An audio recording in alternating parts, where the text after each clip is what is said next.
Студия Шафар представляет.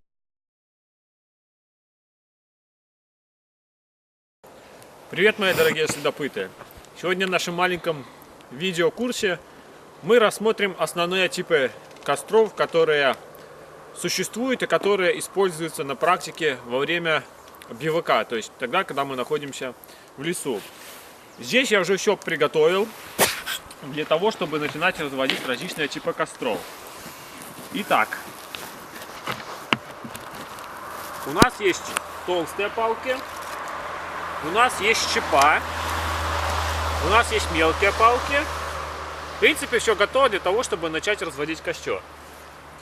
Зимой сложнее найти некоторые мелкие веточки за счет того, что снег засыпан. Но можно очень часто найти вот такие уже, можно сказать, сухие, опавшие стволы деревьев, либо же куски деревьев. Они очень хороши для того, тем, что они уже сухие. Одно из них очень хорошо можно нарубить щепы. Летом есть разные способы, чтобы найти растопку, но зимой, так как мы сейчас снимаем зимой, мы будем использовать щепу, то есть именно вот этого дерева. Итак, что я сделаю? Я покажу, как это рубить. Мы простым топором обычным, такими движениями.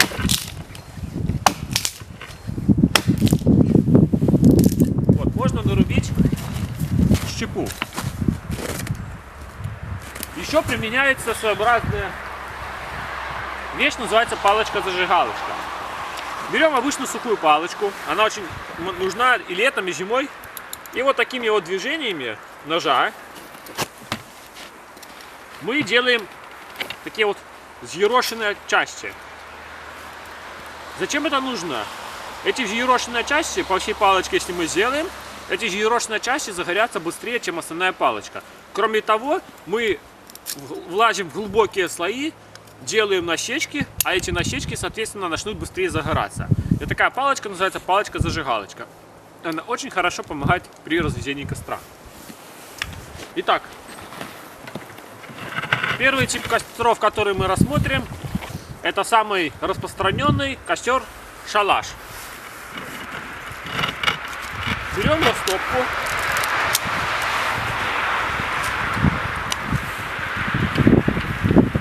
Можно ножом помочь.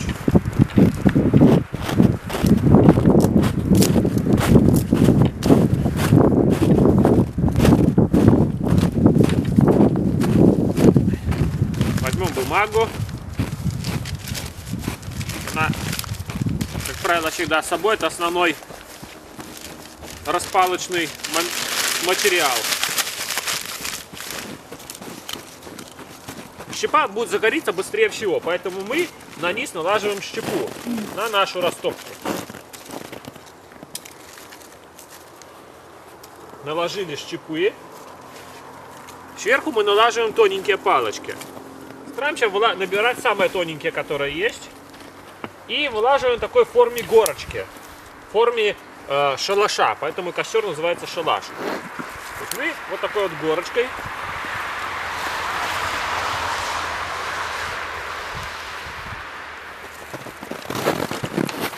это дело все выкладываем. Сверху уже можем накладывать более толстейшие палки, но при этом не стараться на первоначальном этапе наложить достаточно большую кучу. Нам сейчас самое главное распалить, и чтобы появились первые угли. Чтобы потом в дальнейшем можно подлаживать, уже будут и толстые палки. Так, все готово.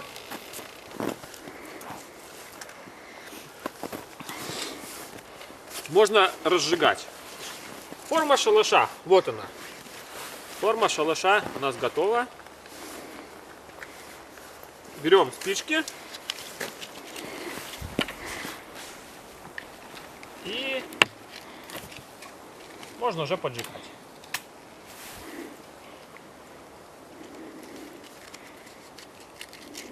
Очень сильный ветер. Нужно сохранять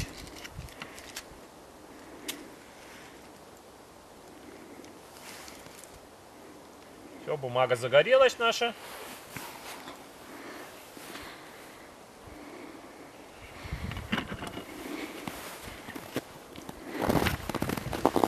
Бумага наша загорелась уже.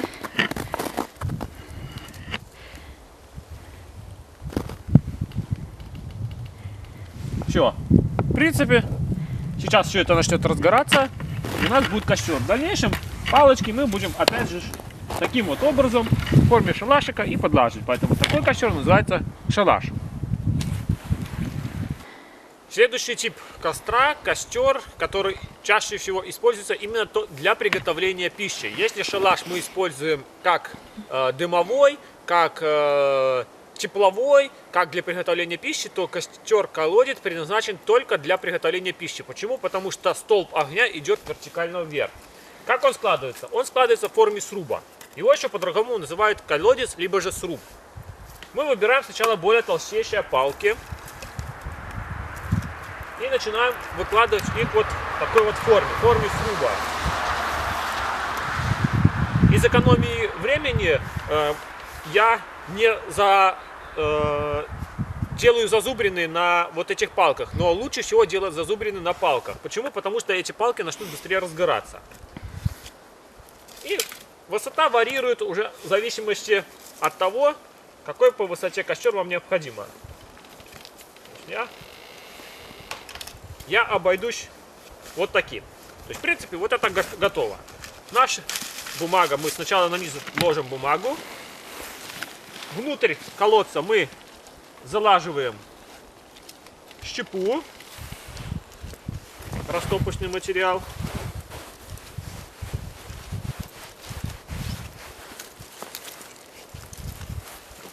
Мелкие сучки.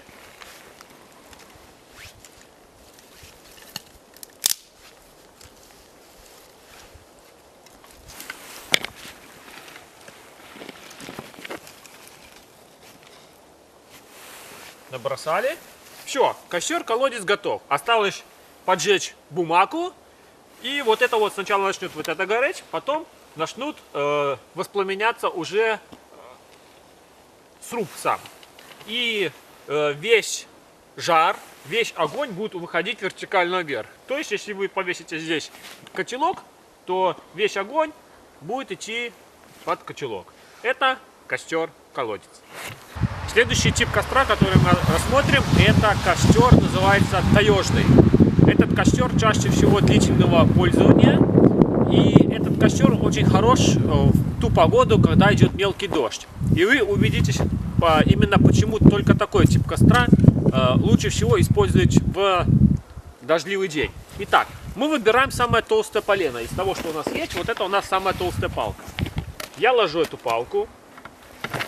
Ложу бумагу растопочную, ложу опять щепу растопочную нашу, мелкие веточки. Это все разгорится очень хорошо. На возвышенность положу. Вот. И дальше, что мы делаем? Чтобы укрыть вот эту основную часть, которая будет загораться от мелкого дождя, мы делаем своеобразный скат. То есть мы налаживаем следующие палки вот таким вот образом.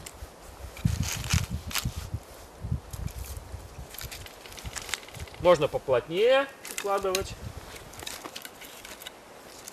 на эту палку. Ну, она у нас мелкая, можем приподнять, положить вторую палку и наложить вот так вот.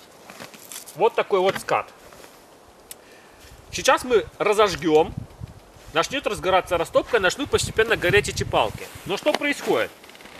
Дождь, попадая на эти палки, за счет того, что палки скатные, вода будет просто, попадая на эти палки, она скатываться вниз, не попадая на нашу растопку. И, соответственно, наша растопка не подвергнется воздействию воды, и она будет разгораться. Низ палок начнет разгораться, и постепенно этот костер будет гореть очень хорошо. Но за счет вот этого ската этот костер можно разводить и в дождливую погоду.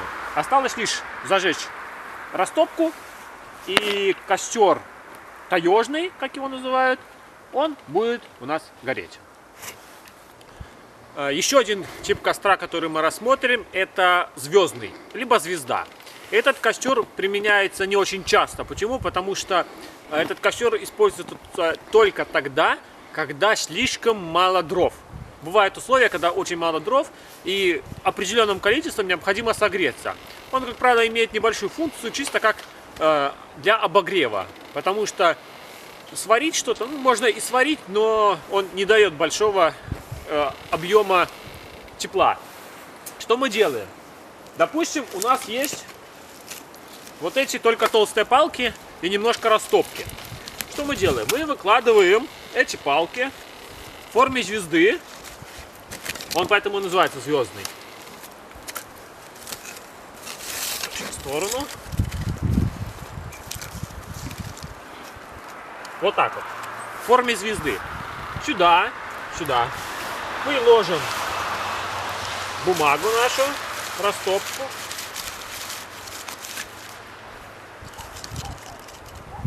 Можно положить вот это, щепу, наверх. Мы это все накладываем таким вот образом. Таким вот образом. И можно распаливать растопку. Что происходит? Очаг огня находится именно в этом месте. И когда сгорают концы этих палок, мы просто пододвигаем со всех сторон наши палки ближе к центру. То есть таким образом эти 5 палок постепенно пододвигаем и их спалим. Они дадут не очень много тепла, но достаточно для того, чтобы обогреться.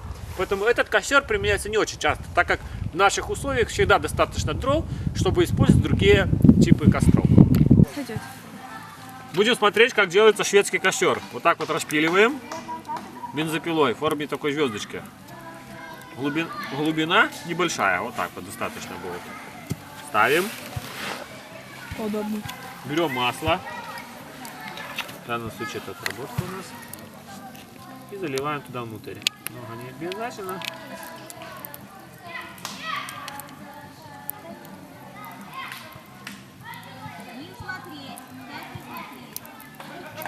Потекло. Ну, не страшно. Ничего страшного, что Дайте что-то. Выгорит все. потекло. Так, это мы закрываем. Это мы закрываем.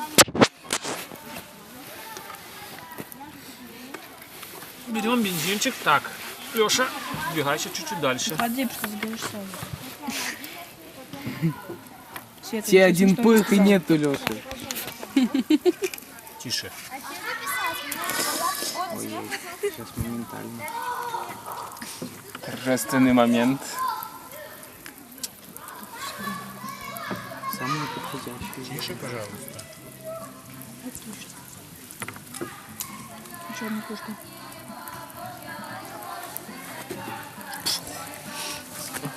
И поджигаем.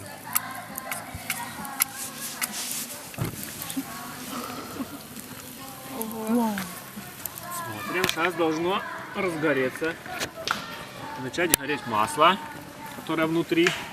Берем котелок.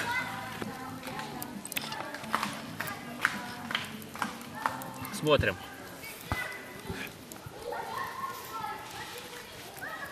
Горит.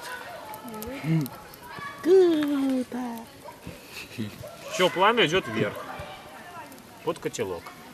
Одной чуркой, в принципе, можно разжечь. Вернее, одной чуркой можно сварить все что угодно. Доступ воздуха есть. Сейчас масло прогорит, начнет гореть древесина.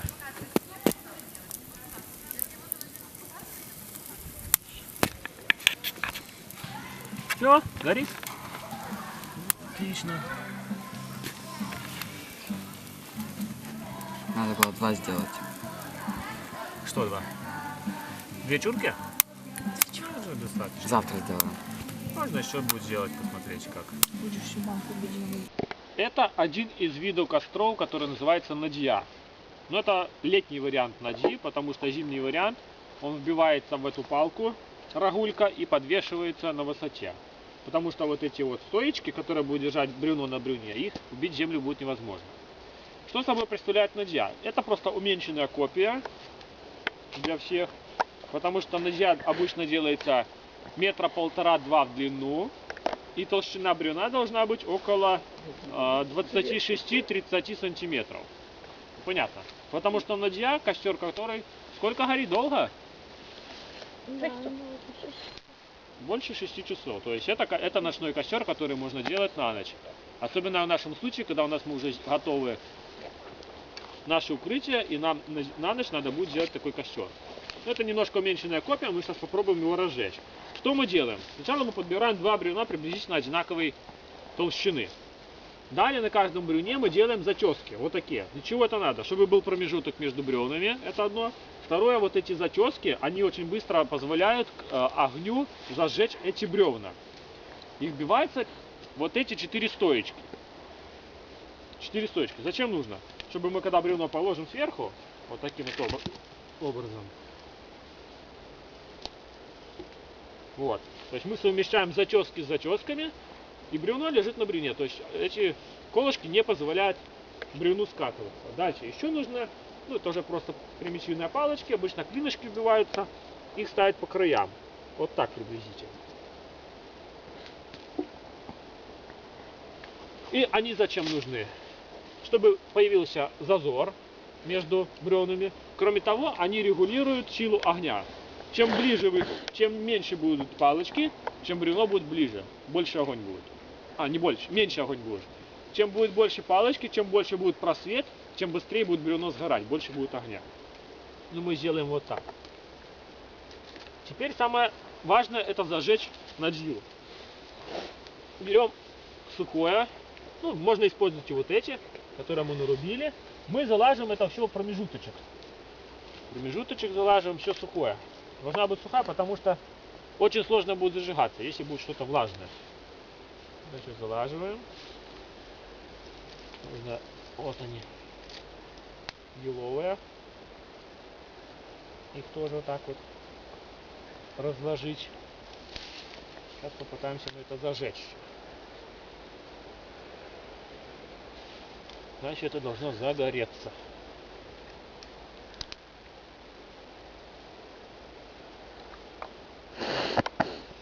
Что-то приблизительно вот так. Так, теперь мы поломаем смоляк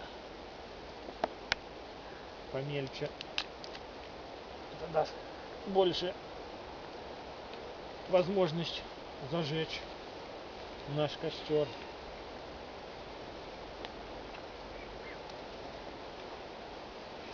Так, это мы аккуратненько расколем. Тоже сюда округляем. Так, все, большего мы заложили. Большего.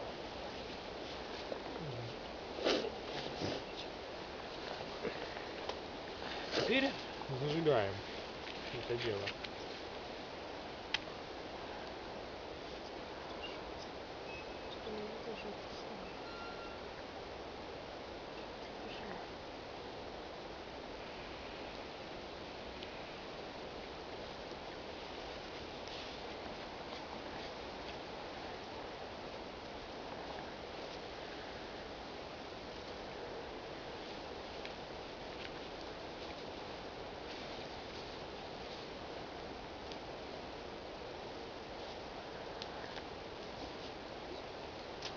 Поджигаем смолячки. Основа. Они уж точно не дадут костру затухнуть.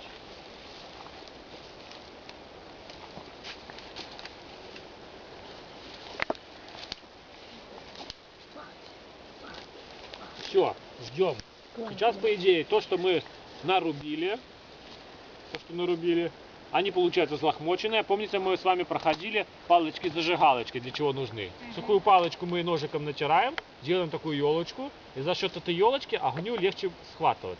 Вот эти вот, то, что сейчас я нарубил, вот сейчас, по идее, огню должно легче захватить именно вот эти вот нарубленные, и сверху и снизу она должна загореться, это бревно. И получается вот такая вот надья. Такой костер, который мы еще с вами не практиковали, но вот вы будете посмотрите. Потому что я сам ее делаю первый раз. Я до этого так не... Да, первый раз. Мне до этого не приходилось ее делать, я решил вот ее попробовать сделать. Ну, надья из 3 бревен, вы понимаете, как делается. Можно положить рядышком 3-е бревно, можно же просто положить 3 бревна и сверху 2 бревна на низу, 3-е бревно сверху. Если еще подложить под эти 3 бревна перекладину такую, ну, палку на низ, получается так называемая костер, в некоторых местах называют пушка. Внутри разжигается огонь, и пламя, как бы, как с пушки, будет уходить именно на наши укрытия. Ну вот большего я вижу, что верхнее бревно начинает загораться. Сейчас оно разгорится, мы уберем палочки, то есть уменьшим до минимума доступ воздуха, и бревно будет потихоньку гореть.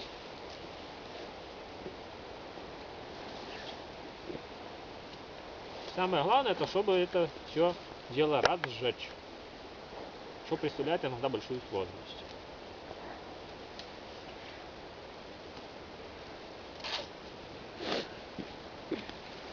Тепло от такого вот костра идет обычно по бокам, то есть оно не уходит ни вверх, ни туда, а идет либо туда, либо сюда, потому что огонь либо туда, либо сюда, только так направлен. И если бы здесь был у нас укрытие наше было бы, то весь все тепло бы от этого костра шло как раз в укрытие. И когда делают укрытие, вот это основной тип костра, который используется для укрытия, потому что другие, ну, менее пригодны. Сегодня я расскажу вам о том, как разжигать костер не с помощью спичек, а с помощью огнива, или по-другому оно называется кресало. У меня есть вот такой чехольчик, который я сам пошил, который предназначен именно для этих целей. Здесь есть нож и есть само огниво. Что оно собой представляет? Ну, вот такая вот вещь, фирма Экспедиция. Это такая распространенная достаточно фирма, которая производит товары для туризма, экстрима и различных похожих для этого целей. Вот. Там это огниво состоит из сплава соответствующего, по которому, если провести острым предметом, то оно производит соответствующие искры. Это нож метательный, он просто маленький, подходит по размерам, поэтому я использую именно его. Хотя можно использовать нож любой, абсолютно, даже тот, который есть у вас. Чтобы быстрее зажечь костер, необходимо использовать такие вещи для разжигания костра, как вата. Это самое лучшее средство для того, чтобы разжечь быстро костер с помощью огнива. Если нет ваты, то на молодых березках есть иногда такая шелуха. Ее можно тоже собрать, и с помощью ее очень хорошо, даже достаточно разжигается костер.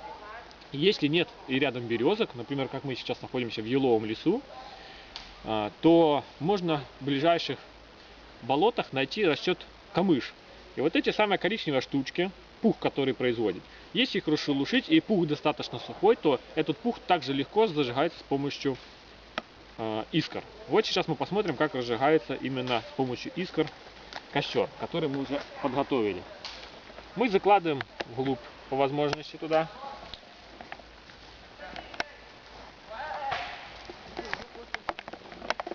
И нож держим прямо. И с силой нажимаем, проводим его вперед, то есть тем самым производя искры. Ну, с первой попытки не всегда удается, но с нескольких попыток можно зажечь огонь. Все, вата загорелась наша. Скоренько мы поджигаем все, что у нас есть. Все, огонь разожжен. Без спичек, с помощью вот этой штучки. Она не боится сырости абсолютно, и в любую погоду с помощью сухой ваты и вот этого огнива можно развести костер. Еще одна особенность соснового леса, это с помощью которого можно развести быстро огонь, это болезнь, называемая серянка, которая поражает в основном сосну. Вот лежит передо мной сухая сосна поваленная. Ну, я уже начал ее немножко рубить. Вот она серянка. Вот как она выглядит. Вот такое вот место. Вот. Она обычно бывает скрученная, но цвет у нее постоянный. Эта серянка растет как на сухих бывает, так и на растущих деревьях.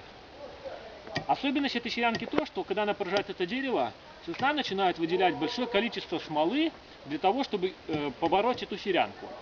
Но так как побороть она не может, эту болезнь, то в этом месте, где находится серянка, это где-то, ну, вот такие границы.